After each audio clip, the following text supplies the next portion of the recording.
Hey, English 321 students. So you guys did a great job on the highest quality available photograph videos. I think you guys had a lot of really good insights. One stood out to me though that I think I need to talk about in this video, and that's that Hayden brought up the idea of whether or not it's right to use images that you find on the internet. So here's Hayden. I've thought about many different pictures that I wanted to use, but unfortunately I didn't really feel like it was either the right thing to do because it weren't my picture, or I didn't feel like it was appropriate because I feel like if going out to the internet, I could basically get whatever I wanted. Not to maybe speak ill of anyone who did so themselves. And you know what? Hayden is right. The use of images online, or that you get from the internet, is it's tricky. We live in a world where it's so easy to just drag and drop images from Google and the internet, and we do it so often that we don't really think about the implications of whether it's right or wrong and things like that. So I want to talk about that in this video. So if you're in school and you're making a project, you're most likely not going to get sued for using a certain image. It is a big deal at the same time, like Hayden pointed out. And so I'll just show you just how easy it is to break the law here, right?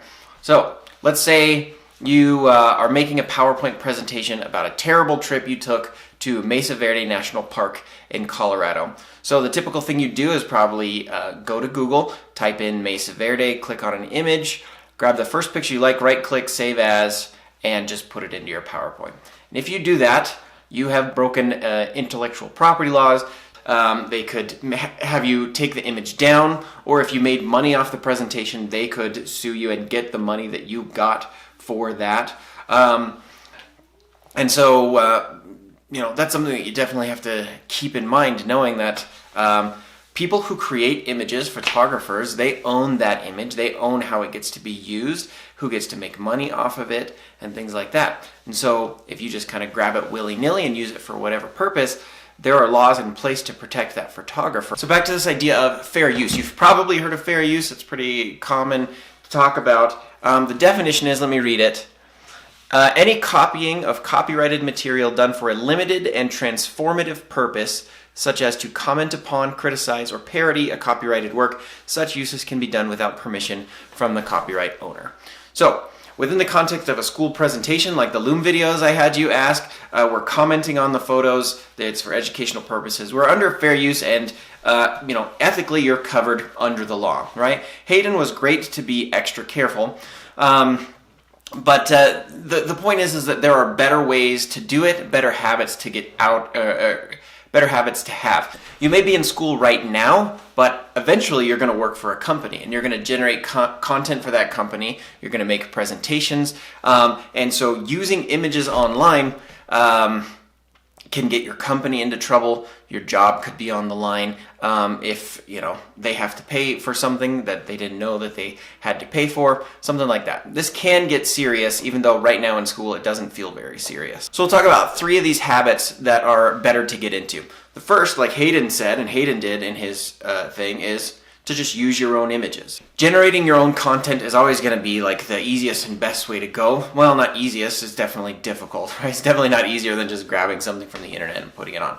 But as far as like licenses and all that kind of stuff, if you take the image yourself, then you use that for your presentation, you have nothing else to worry about. The second thing that you can do is pay for images. Pay to license the images to be used in whatever you're using. So companies usually have a budget for this, but the thing is that it's tricky because these prices can get very, very high to license a single image. So for some people, photographers, this is their main, a main source of their income, and they put a lot of effort into getting these pictures and to getting them to be the highest quality, and so they deserve to be paid for these licenses. But depending on your budget and who you're working for, whether or not you can use these images, is a whole thing. And the third way to go is the main one that I wanted to talk to you about today, and that's using a Creative Commons image search. So the image that I used of Bishop Damian Bennett that I gave you guys, I found through a Creative Commons image search.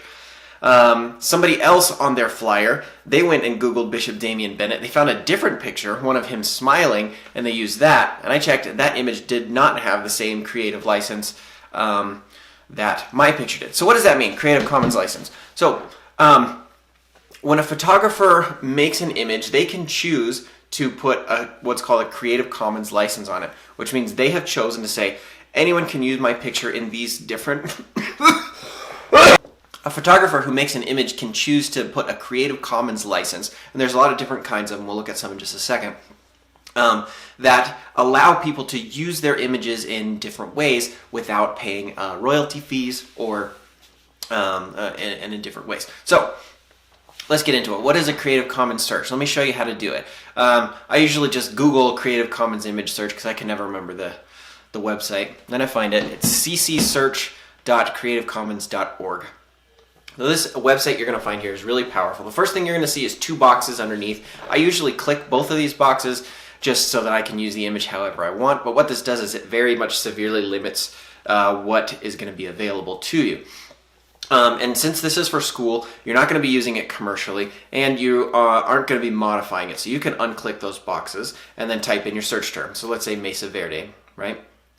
So we'll type that in, and now as we hover over each image, we see the icons pop up of the Creative Commons license. If we click on that, then it starts to show us. Okay, so for that particular image, we have to give, we can't use it commercially, we have to give attribution, and if we modify it, we can't redistribute it, right? So giving the attribution is super easy on this website. I love it. You can just click on the button that copies the attribution, and then as you put your image into your presentation, then all you have to do is create a text box and just paste that attribution in there.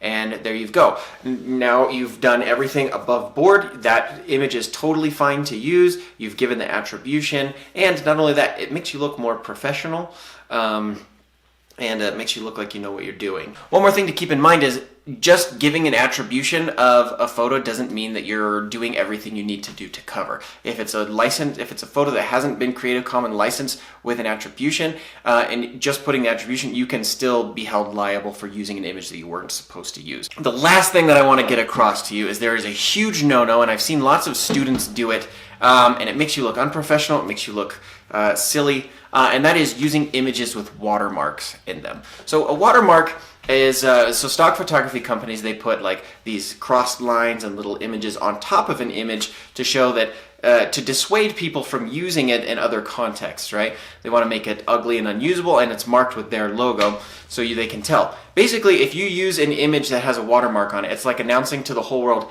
hey, I stole this image. I didn't pay for it. I broke intellectual property laws. Yeah, don't do this, especially in a professional environment. Yeah. Okay, so to recap, use your own images that you created yourself, pay for the license, or use a Creative Commons image search, and those are habits to be in that are going to be much better for you as you move on in life using content for the presentations you make, the flyers you make, and everything else. All right, here we go.